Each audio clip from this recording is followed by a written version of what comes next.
Okay. Are we at 9 a.m.? We are at 9. It should be muted. Well, good morning, everyone. Welcome to the first of two concurrent sessions for the session today. We will have two presentations that are quite timely and relevant, particularly talking about a community within a world of division that we're seeing, and also understanding the role of Francis in teaching and reform. So this morning I'm joined, my name is Clifford Buttram Jr. I'm from the University of St. Francis in Fort Wayne, Indiana. I'm glad to be here this morning to share this. This is a very interesting professional and personal experience for me, particularly on these two topics. And as we get to the question and answer session toward the end, we'll talk a little bit more about that. But we're also here today with Dr. Barbara Spies, and I will call you Director Gino Grovetti from Cardinal Stritch University in Milwaukee, Wisconsin. So what we will do is we have an hour, so we'll spend about 15, maybe 20 minutes at the most. I'll give you some kind of hand signal with about 2 minutes to go. And then we will allow you both to present. And then at the end, I'll have some comments on the papers, and then we can open up the question and discussion. So we should be out of here certainly before 10, so we can move to the next session. Okay? Okay, so without further ado, we're going to bring forward Dr. Spies, and the title is Franciscan Preaching, Creating Community in the Divided Church.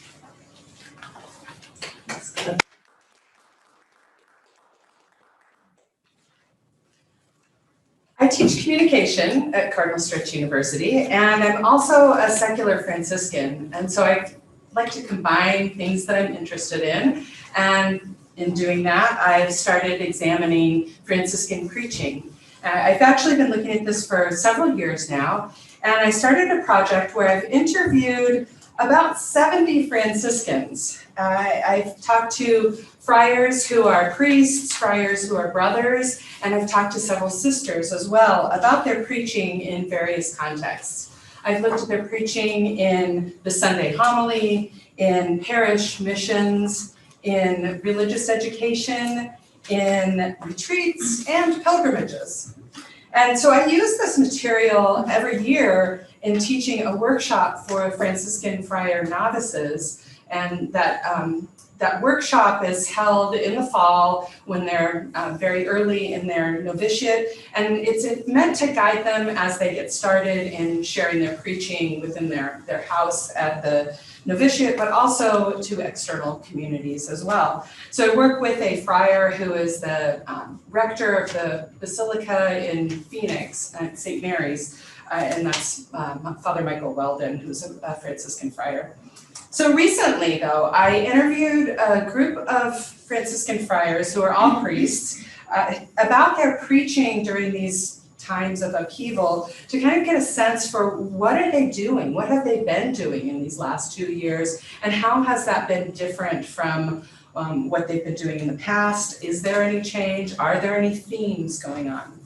So this research, I'm hoping, will help us to see how these Franciscans have worked to model their leadership style in their preaching that helps to promote authentic community in this time of crisis and upheaval. Let's go here. Do the thing. There we go. I can technology. There you go. So a great document for us to look at in relation to the idea of authentic community and leadership is Fratelli Tutti. This helps us to understand more about how we can better get along, how we can better create community. And he talks about St. Francis and his preaching in this document. So Pope Francis says, with these words, St. Francis of Assisi addressed his brothers and sisters, proposed to them a way of life marked by the flavor of the gospel. Francis felt himself a brother to the sun, the sea, and the wind, yet he knew that he was even closer to those of his own flesh.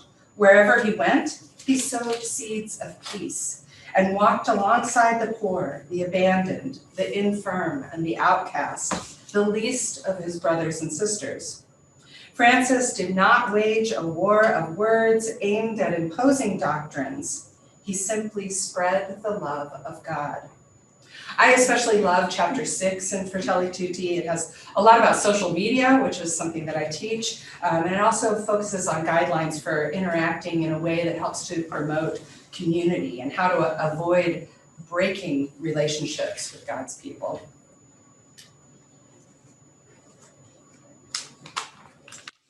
I'm not good at technology here. Okay, here we go. You wouldn't think that I do this every day of my life. New computers all the time. All right, so this particular research, this most recent research that I've been doing with Franciscan preaching is looking at the preaching of a group of friars. And I'm looking at how these Franciscan friars spread the love of God and demonstrate their leadership in a way that builds community. So I talked to these 17 friars about their preaching during the pandemic and their preaching in relation to what's going on with the politically divided church. They are OFM friars, they are Capuchin friars, there's a conventual friar in the group.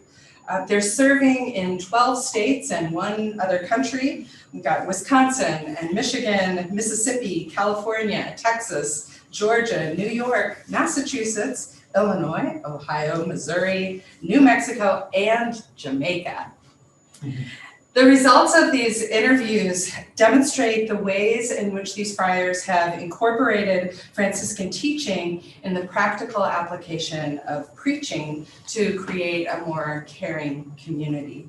So we're going to look at Francis's words on preaching, and then we'll look at what these friars had to say about their preaching during the pandemic and in these last several years of the political divisions that we've experienced. Really, what's going on here? I think I have to have the arrow going for it to move. I don't know, it's so weird. All right, or maybe I go over here. I don't know, I guess I'll do that. So, St. Francis. St. Francis has some words about preaching, and he has these in several locations. He wrote a letter to the custodians, and he said, "May you announce and preach his praise to all nations in such a way that praise and thanks may always be given to the all-powerful God by all people throughout the world at every hour." He also wrote in the earlier rule and the later rule about preaching. He has a lot to say in the earlier rule, but the later rule is kind of more condensed. But in the earlier rule, among the many things that he says, you've probably heard people say that Francis said, "Preach the gospel always, and if necessary, use words." As I'm walking through the halls of Cardinal Stritch, I can hear the voice of Sister Margaret Klotz muttering under her breath, "He never said that." No, he didn't say that, but he did say something kind of close that I guess we could have turned into that. He said, "Let all the brothers preach by their deeds." And so that was in the earlier rule, among many other things he said about preaching in there.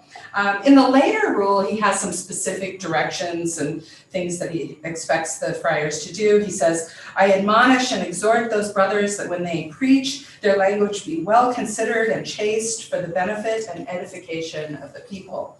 And there are other things that he says in there as well. But I looked at the Book of Life, a brief literal exposition of the holy rule of the Seraphic Father, St. Francis, that talks about what everything meant in the rule.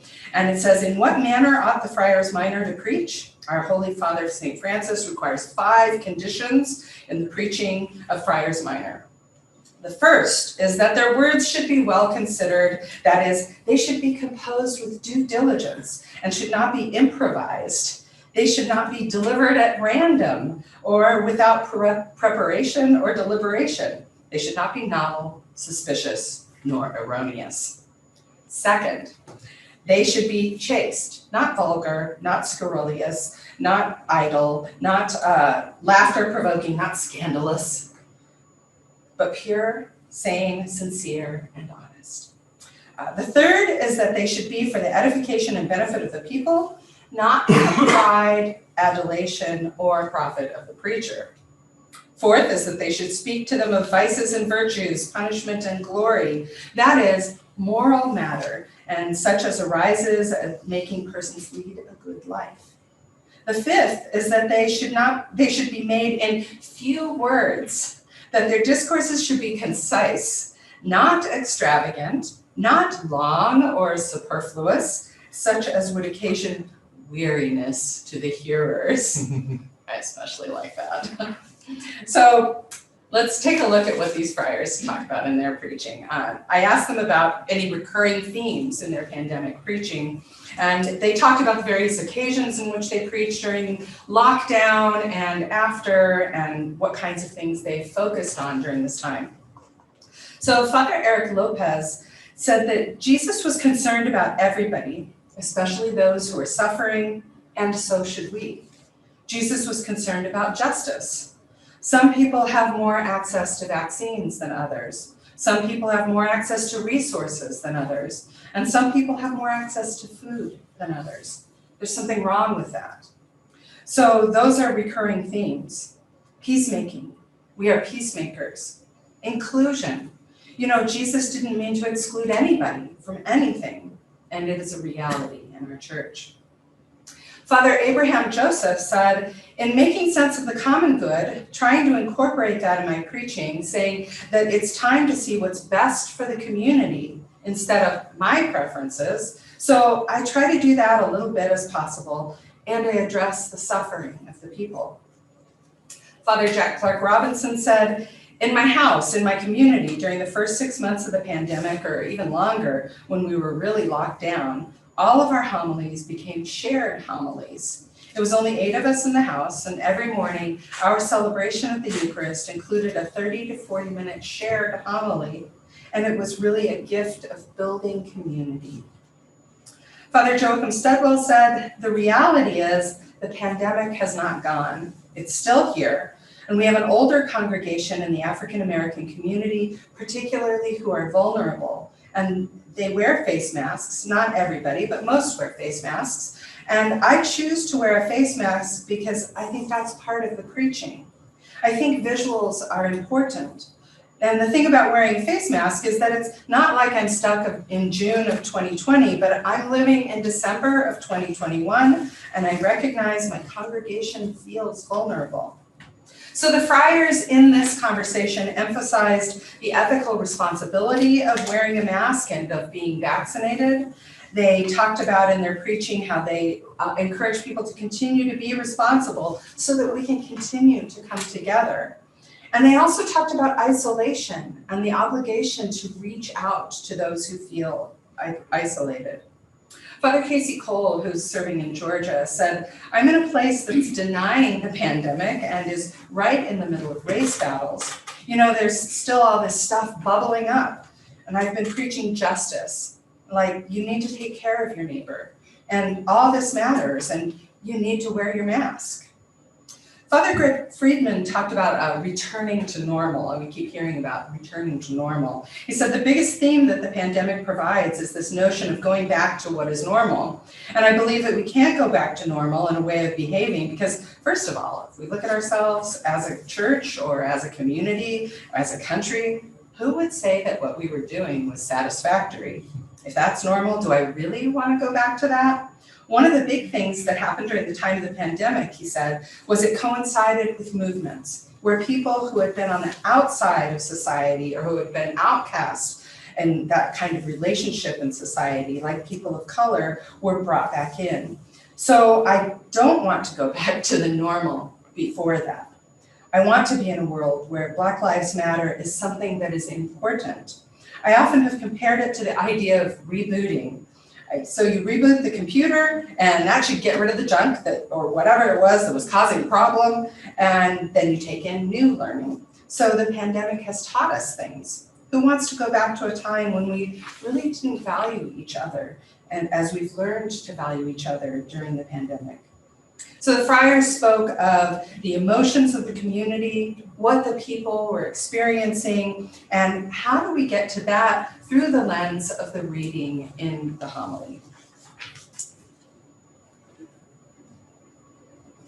I also talked to the friars about their preaching during these politically divisive times, especially the last 5 or 6 years or so, and they had many thoughts on that. Father Clifford Henning said that when the DREAM Act was under threat, I invited some local dreamers to come and share their stories, just to give a real face to people. The whole biblical story of salvation, where people are on the move and being forced from their homes, has always been a part of our biblical as well as our Catholic tradition. Father Charles McCarthy said, there's pushback. For me, for a lot of my ministry, it's been involved with migrants and immigrants and refugees, and I don't hide the fact that I do that. And I'm happy to be a champion of that, as promoting engagement. And there's pushback with that. He told a story of a man who was undocumented, who served the parish and the community, and how the community was devastated when he was deported. They hadn't known he was undocumented, and that experience helped them to see immigrants as their brothers, their sisters, as people who were deserving of care and support. The friars stressed the Franciscan understanding of humility. They talked about how God is the author of life and that we should trust in God's goodness above our own ideas of how things ought to be, and that we're all creatures that make mistakes and should be humble enough to admit when we're wrong. Father Rogelio Martinez Ruteaga said, first, I have to listen. I have to listen to God. I have to listen to the Holy Spirit. I have to listen to the people of God in order to create something and then deliver the message. Father Sam Nasada said, when people say, why don't you talk about abortion more often? To respond to all of that, I use the story of St. Francis and the lepers. You'll see us more walking with the people who are in the margins, not condemning people who are in the LGBTQ community, but we're walking with them. People are experiencing racial discrimination, and we're talking with them. On occasions when confronted by angry parishioners who don't hear the message of God in the gospel, but rather hear it as political, Father Jack Clark Robinson said, the most successful thing is simply to say, we don't see this the same. We just don't see it the same way. But he said to listen, to always listen. And then it comes down to points where we just don't see it the same way. And then on more than one occasion, I said, so why do you pray for me? And that kind of disarms people. Father M.J. Rourke sums it up well when he says, what we've seen recently was probably the worst of humanity and the worst of preaching that I've seen. We saw a number of viral videos go up from certain clergy who think that it's appropriate to go up in front of a congregation, start haranguing them about hot-button social issues and flat-out politics, and who you can and cannot vote for. I would say that's bordering on spiritual malpractice, he said, if not sin. If we take liturgical preaching seriously, that's not the place for it. The sermon is the place where the church is free to imagine what it would be like to be intentional about mission and to embrace our imagination in acts of discipleship. So what can we learn from the words of these Franciscan friars about leadership and authentic community? These men see leadership as an opportunity to serve others. They listen, as the best leaders do. They understand that it's not all about them, but about the people of God. These friars are working to build community. They care for everyone in their community, not just those who agree with their political persuasion. They create a culture of trust and of unselfish service, and they foster spiritual growth in their communities. Thomas of Celano tells us this about St. Francis. In all of his preaching, before he presented the word of God to the assembly, he prayed for peace, saying, "May the Lord give you peace." Pope Francis reminds us in Fratelli Tutti, kindness frees us from the cruelty that at times infects human relationships, from the anxiety that prevents us from thinking of others, from the frantic flurry of activity that forgets that others also have a right to be happy. These Franciscan friars demonstrate the ways in which they reach their communities during these uncertain times continuing to bring an encounter with the risen Lord in their words.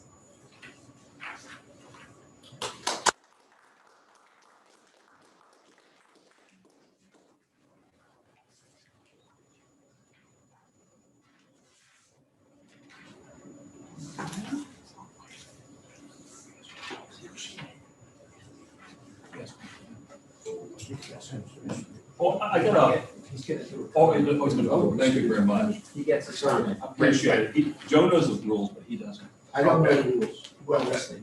Thank you very much, Dr. Spees, for a timely and relevant presentation. What we're going to do is move into the next presentation and then open it up for discussion and comment. So coming forward will be the second part of Cardinal Stritch University, and Gino Gravetti. And we're ready for you and your presentation.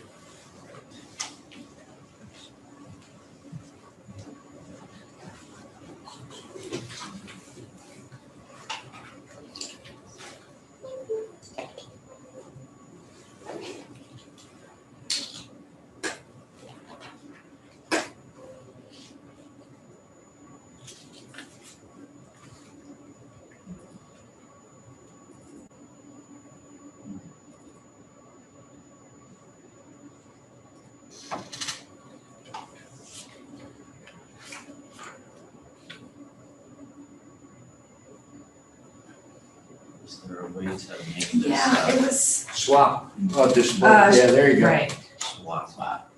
Oh, there you go. okay.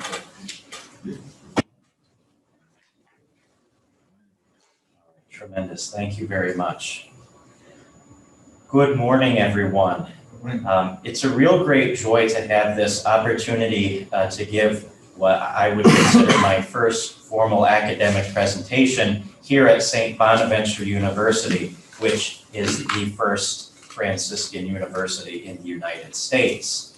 I myself am very happy to have received a Franciscan education at Quincy University, which was founded in 1860, making it the second Franciscan university in America. But I must note that although St. Bonaventure was founded in 1859, it wasn't chartered by the state of New York until 1875, whereas Quincy University, then known as St. Francis Solanus College, was chartered by the state of Illinois 2 years earlier in 1873. Whoa. So, now, although this fact does give me a certain level of satisfaction, if the truth is told, neither St. Bonaventure nor Quincy University is the oldest Franciscan university in America. St. Francis University in Loretto, Pennsylvania was founded by Irish Franciscan brothers from Mount Bellow in 1847.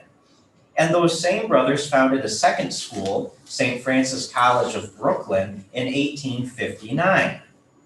Of course, St. Bonaventure's could still claim the title of First Franciscan on a technicality. The brothers of Mount Bellow followed the rule of the Third Order of St. Francis, and therefore we can understand first for St. Bonaventure's as meaning the first university founded by the Franciscan friars of the First Order.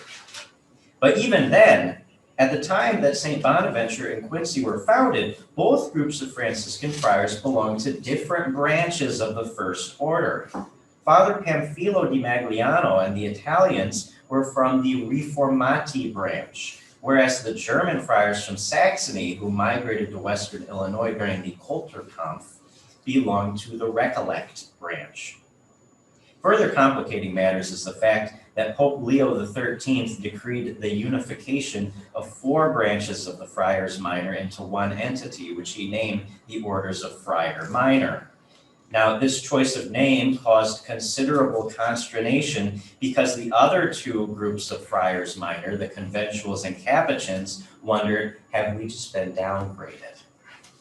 Conflict between the 3 groups culminated in the decision of Pope Pius X in his 1909 encyclical Septimo Iam, which decreed that not only are the 3 branches considered equal successors of St. Francis, but also the Poor Clares, the secular Franciscans, and I quote, However, many families have either been subjected or aggregated to their own jurisdiction.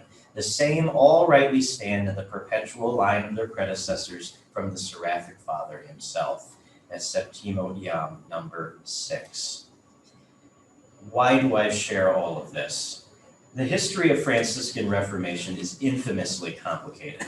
One Catholic joke goes like this: there are 3 things that God does not know. How much money did the Benedictines really have? What are the Jesuits really thinking? And how many different groups of Franciscans are there? Most likely Franciscans don't know either. This complicated genealogy is the introduction to my paper, which attempts to define and trace the Franciscan charism across all of these different groups.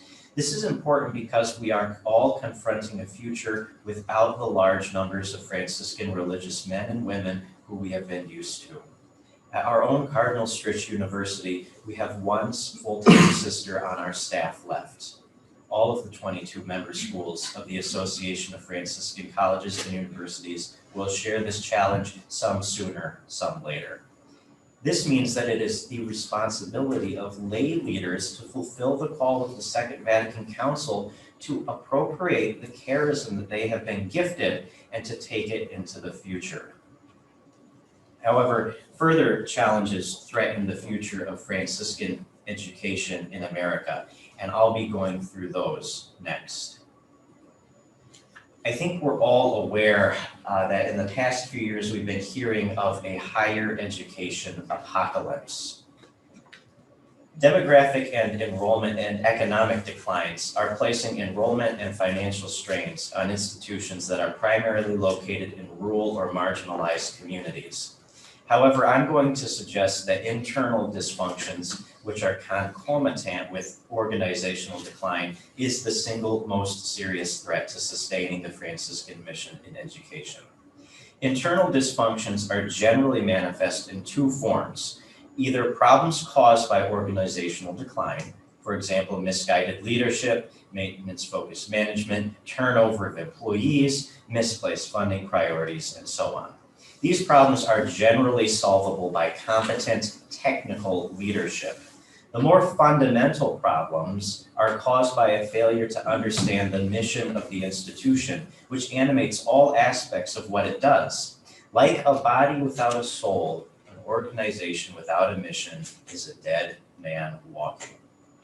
The threat to the Franciscan mission of education can actually be traced within the history of the Franciscan tradition itself. An anti-intellectual subcurrent has developed alongside the mission of education and arguably originated with Francis himself. In the Rule of 1223, Francis permitted the clerical brothers to use books as necessary to pray the Liturgy of the Hours. However, lay brothers were forbidden to learn how to read. This would seem to suggest that education is antithetical to the vision of Franciscan life. However, soon after he wrote the rule, Francis wrote a brief letter to Brother Anthony of Padua, permitting him to teach theology to the other brothers, provided that, and I quote, "you don't extinguish the spirit of prayer and devotion during study of this kind." Further complicating this matter, Francis wrote in his last testament before his death that the brothers were to observe the spirit of simplicity and live sine proprio, with nothing of their own, presumably including without any education. Nevertheless, within a decade of his death, Franciscans occupied prestigious positions of educational leadership across Europe, most notably at the University of Paris. By 1255, St. Bonaventure, the future Minister General of the order, was a master of theology at Paris and a teacher to the other brothers in formation there. Some of the early brothers were less than enthusiastic about this development. Giles of Assisi, one of the original 12 followers of Francis, was said to have exclaimed, "Paris, O Paris, you have destroyed the Franciscan order." Now, at this point, I think several observations need to be noted. First of all, the rule of the Friars Minor is a voluntary, subjective commitment to live sine proprio. Involuntary poverty is not something that's praised. It's a social disease That is the object of the ministry and charity of the Franciscans. Second, even if we grant that the rule does form an absolute prohibition on education, it would only apply to the first order. We would have to look at what the Poor Clare and the secular Franciscan rules say to understand how they are governed. Third, sine proprio is not the Franciscan charism. Before the three evangelical councils, poverty, chastity, and obedience, are mentioned, the rule states this: the rule and life of the friars minor is this, to observe the gospel of our Lord Jesus Christ. If education is excluded from the Franciscan charism, then a fundamental aspect of the gospel would also be rejected. More than any other title, Jesus is called a teacher or a rabbi in the Gospels, and his followers are called disciples or students. In the Latin Vulgate, the last command of Jesus to his disciples is the Great Commission, docete omnes gentes, go and teach all the nations. Saint Bonaventure, before he became a Franciscan, regarded his ministry at the University of Paris as the fulfillment of this vision to teach everyone. Here I will say now, I will now turn to the ascetic tradition of the Franciscan movement, which is equally as developed as the intellectual tradition, and which generated an enormous corpus of literature. The spiritual Franciscans, who produced the most anti-intellectual statements, were led by theologians at the very University of Paris that they criticized. By 1300, the figures of John Duns Scotus, the scholastic theologian at Oxford, and Jacopone di Todi, the apocalyptic poet of the Hermitages of Italy, represent these two divergent visions and traditions within the fractured Franciscan fraternity. Continual infighting between the conventual and spiritual traditions would eventually culminate in the suppression of the radical Fraticelli as heretics and the generation of an observant reform from its moderate remnants. By 1517, the same year that Martin Luther nailed his 95 Theses to the door of Wittenberg Cathedral, the differences between the two traditions were insurmountable, and the papacy formally divided the order into two different branches. In the 800 years since the foundation of the Franciscan tradition, each century has witnessed at least one major division within the movement. Father Bill Short has termed this phenomenon a dialectic of reform, and he identifies 4 stages of reform which are conceptually identical to the 4 stages of organizational life cycles, which you see on the board. We have decline and renewal. We start with the start of the organization, it expands, it becomes established, and it either declines or it finds itself in renewal.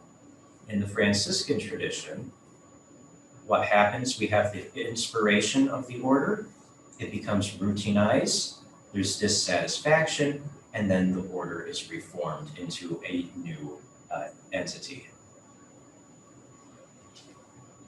This dialectic of reformation has been tremendously generative of new forms of religious life and ministry, and it discloses that the foundational charism of the Franciscan movement can be described as this: the pursuit of holy newness.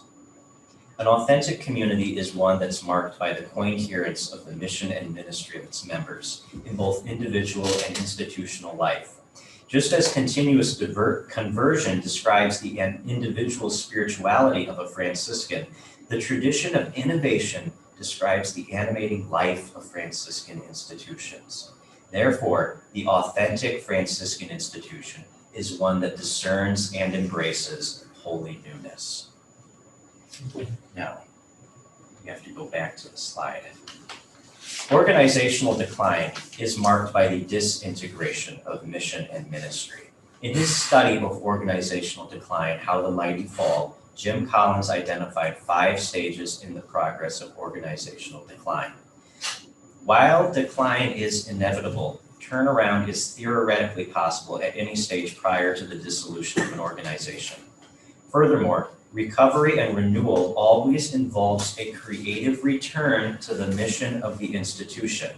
In the language of the Second Vatican Council, aggiornamento, updating, is accomplished through ressourcement, a return to the sources. As we explore the renewal of the Franciscan mission of education, we have to go back to our history. time permits only a very brief survey of important institutions in the Franciscan history. I thought I'd reorganize these slides, but we're just gonna have to make do with how they are in their current form. Arguably, the first independent Franciscan college is the Seraphicum, which was founded in 1587 after the division of the conventual and the observant branches. Next, we have 3 Irish colleges, which were founded to form Irish Franciscans after the end of Catholic religious life in the English Reformation. After the French Revolution, the passage of the Roman Catholic Relief Act was followed by the reestablishment of Irish Franciscan schools.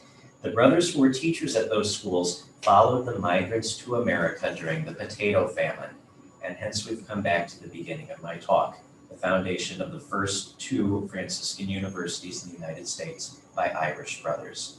St. Bonaventure University, while it was founded to teach Irish immigrants by Italians, it was founded to teach Irish immigrants, whereas Quincy has a separate history owing to the German migration. After the Civil War, the Third Plenary Council of Baltimore was convened to set the pastoral priorities of the Catholic Church in response to mass migration to America. The establishment of a Catholic school system was the primary ministerial response to the needs of these new communities. Archbishop John Lancaster Spalding of Peoria prophetically described the imperative of the mission of education. He said this: "A Catholic congregation without a Catholic school is like a family without a mother. The formal service might be there, but the deep heart of love and wisdom with power to shape and mold character is wanting. And in due time, our showy temples will become only a monumental mockery standing in the midst of an unbelieving generation." I'm sure you can think of churches that have been closed and left empty, on average 10 years after their Catholic school is closed. To staff these new schools, new religious congregations were founded by Franciscan sisters. Many of these communities actually corporately came to America during the Kulturkampf.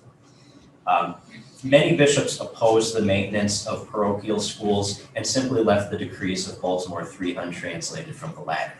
If you don't want to do something, just leave it in Latin, okay?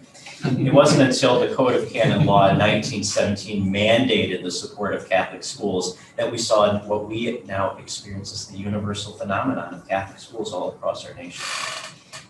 This led to the transition of early teacher training schools inside of convents into normal schools. After World War II, the GI Bill prompted the transition of these schools to colleges that taught liberal arts to lay students. Finally, after Vatican II, we've seen declining religious vocations and a turn to lay staffing, governance, and expansion of programs into business and professional education, and the attainment of graduate university status. My conclusion is this: if we can look at 4 characteristics of Franciscan leadership, I would identify them as this. Number 1, Franciscan educational leadership is founded on the gospel. We read the signs of the times in the light of the gospel. In other words, we go from gospel to life and life to gospel. Second, Franciscan leadership is offered with the church for the life of the world. It's a mission to the margins. It's a mission that takes place through humility to enter into dialogue with new perspectives and encounter new realities. Third, Franciscan leadership is always reforming. It's not just unfreezing and then refreezing. We heard yesterday about liquid modernity, but it's rather the development of capacities to always be able to respond to the changes around us. In other words, it's a movement from a self-referential maintenance mindset to a mission mindset. And finally, Franciscan leadership has to be identified with the living charism and tradition of the penitents of Assisi. We cannot be Franciscans without our Franciscan intellectual and spiritual tradition, including the local history and vocation of our schools. It is my hope that by rediscovering the Franciscan mission of education, that we will be able to continue to share the life-giving vision of Assisi with our broken and wounded world. and that we'll be able to continue arguing about which school was founded first. I would much rather continue that debate than to simply chronicle institutions as they close. Thank you very much.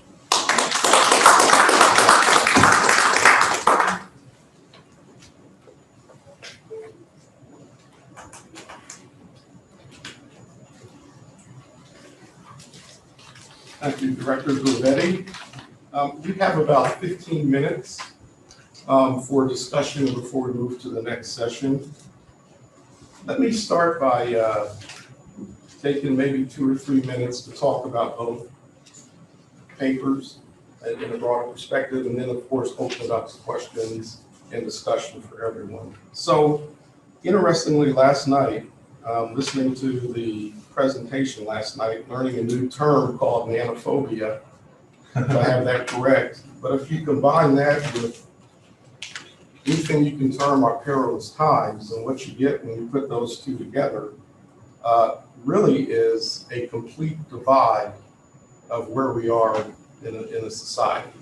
So the gray area has become further and further spread, is much wider. So there's really conversation here or conversation here.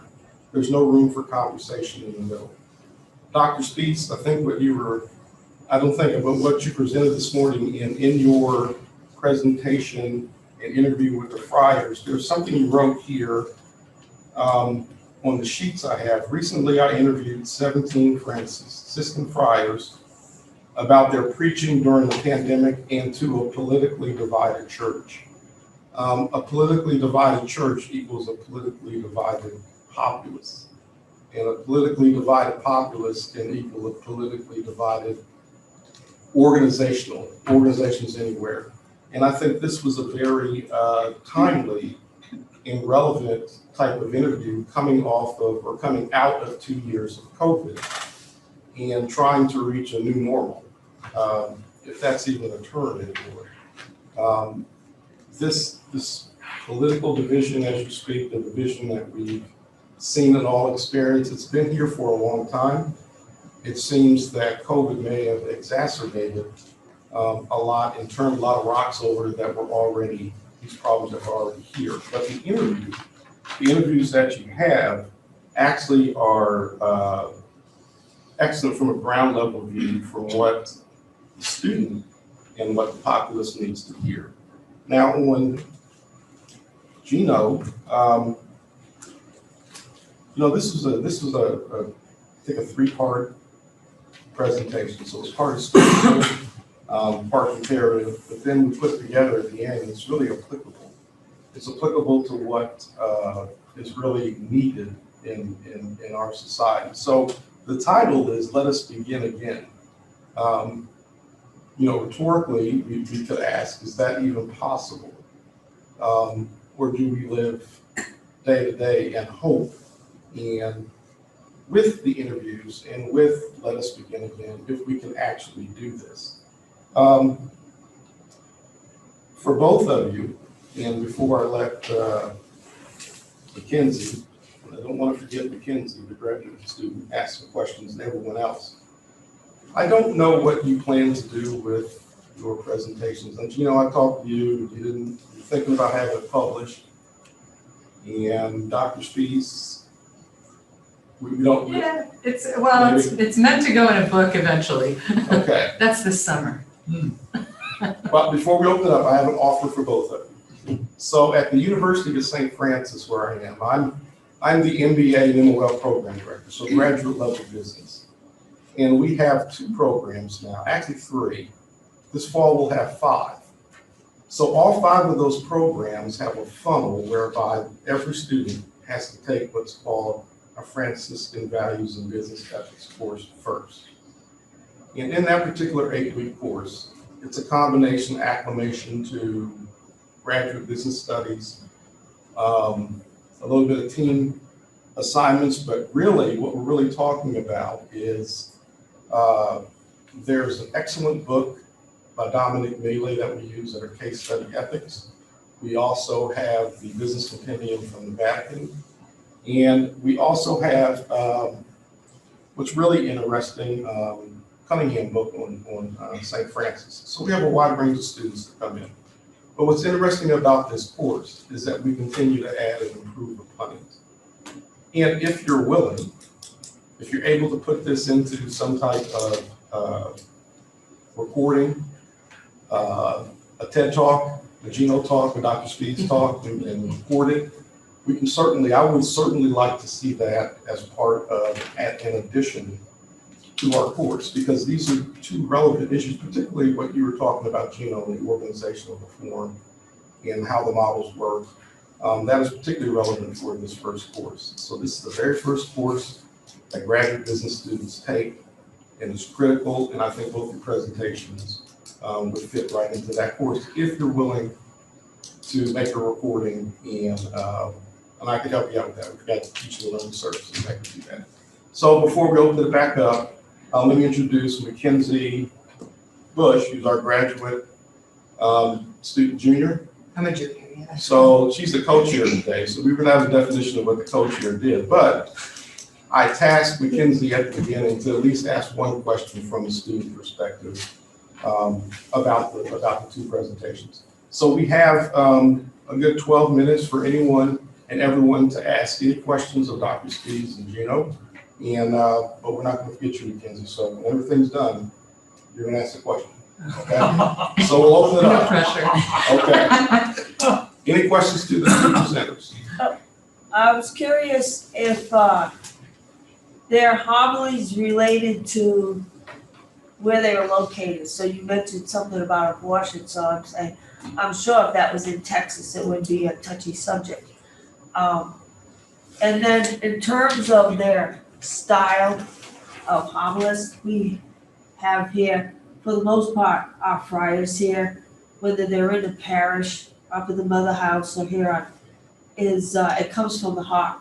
But we have a couple of friars that will start their homilies with, well, in my class, I would be talking about blah, blah, blah, blah, blah. And, you know what I'm saying? So in other words, all right, you've already given us, it's a lecture, it's not a homily.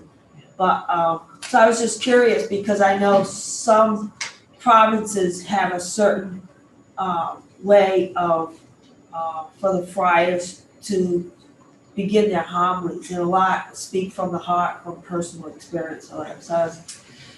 Well, where they are does make a difference, and what kind of church they're serving affected how direct they were in the kinds of things they said, whether they were simply trying to model through their own actions, or if they were actually directly saying, we need to do this. And I thought that was interesting that Casey Cole, who's in Georgia, said he's just blunt with it, even though, you know, he's in an area that would not be accepting of a lot of his words.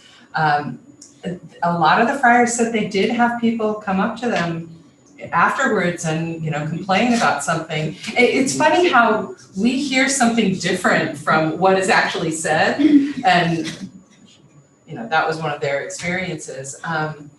But they did talk about who their community is and how that affected the way they preach. And so, you know, maybe a community that's a university community, they're going to refer to their class, but for the most part, they're serving in very diverse communities. You know, maybe one mass is the English-speaking mass and majority white, and the next mass is a Spanish-speaking mass, and, you know, so variety of experiences. So I think they're like all over the place. Thank you. And Gino, thank you for that clarification about St. Bonaventure. Yeah, we're going to the marketing department, so St. Bonaventure number 4, but moving up. Yeah. I was saying Final Four. Yeah, that's New tagline. We're the top 20% of Franciscan universities. No, first four. So See, you know, that's why I started I'll with that, because I share knew it with- would get a rise. Yeah. I'll have to share with you, our late president, Dennis DePero, would say, you know, I was educated by the Franciscans in high school. I went to a Jesuit college, and he said, you know, the Jesuits are the Jesuits. He says, you Franciscans, he goes, you know, you got first order, second order, third order, you know, this group, that group. And he says, we should just do one thing right. But I appreciate your presentation. And I was curious, I worked at Franciscan University at Briarcliff, which is founded by the Dubuque Franciscans, which have a totally different, I say, charism to their education that, like you said, they were Germans, and the bishop in Sioux City said, we need a Catholic women's university. Will you come from Dubuque to Sioux City to do it? Where here, it's a male-founded university that has more of a business model. So I was just curious in your, you know, if you came across a matriarchal versus a patriarchal or. Yeah, that's a really good question. And you're exactly right. What I was trying to do is say, how can I describe a charism that is common to completely different places, right? Now, the vast majority of our Franciscan colleges and universities were founded by religious women, right? The first four, and then Siena comes along later, and Steubenville even later than that. Those are the only ones that are run by religious men. And I think it does cause, I think there is a difference, not one that I investigated in this paper, but I think Spalding kind of gives me a model for thinking about this. If every parish has a school right next to it, well, who personifies that? For the parish, it's a male priest, but for the school, it's oftentimes a religious woman. And so even though there are, you know, the gender roles of those times when the Catholic schools were founded in the 1800s, at least you had a visible woman in leadership. And that's something that is unfortunately lost, right? And that we need to recover through discussions on synodality and the other things that Pope Francis has been talking about. So I think that there is a difference further in that the male schools they had more of an academy origin in that they were teaching laymen from the beginning, whereas the women's schools had to transition into that role. There were a few academies that were started, but most of them were institutes for the congregation itself. I'm not sure that I fully answered your question. No, thank you. Yeah. I wanted to say thank you for correcting the quote. I'm going to spread that message far and wide about the correct quote from St. Francis, because I've heard that so many times in sermons from I can't tell you how many Protestant ministers. So thank you for that. I wanted to know, recently the Jesuits disconnected themselves from Wheeling in Virginia because they no longer had a theology department or philosophy department. You can't be Jesuit if you don't have philosophy or theology. So they said, you're no longer Jesuit. Has that ever happened to a Franciscan school where it's been said, you are no longer Franciscan? No. Okay. No, there have been 3 Franciscan schools that have closed since, I think, whenever, the first one would have been the College of St. Teresa in Minnesota. They were the first one to close in, I believe, 1989. And then Franciscan University of the Prairies, previously Mount St. Clair, which was in Clinton, Iowa. They were acquired by Ashford, turned into an online campus and closed. Okay. And the last one happened in 2020, Manitowoc, Wisconsin, Silver Lake College of the Holy Family, which closed right before the pandemic. They had tried to become a worker college. Okay. So those 3 have closed. The vast majority of Franciscan colleges and universities do not have a major in theology or philosophy. They will have 1 or 2 theologians or maybe a theologian and a philosopher. So, but there is not that same attitude that the Jesuit colleges have. There are certain, I would say it is not necessary for Franciscan colleges to be liberal arts. And in fact, there are 2 in the association that are nursing schools. So there's a big difference there. Thank you very much for your presentation. So I have to go to the other presentation. Yes, you have to close this. Just on those items, I mean, I think presentation is really interesting. Obviously, you didn't have to kind of put the whole piece together for us, but the one you talk about is mission. And so if you think of the Franciscan school was founded by sisters, often mission originally was teaching and health.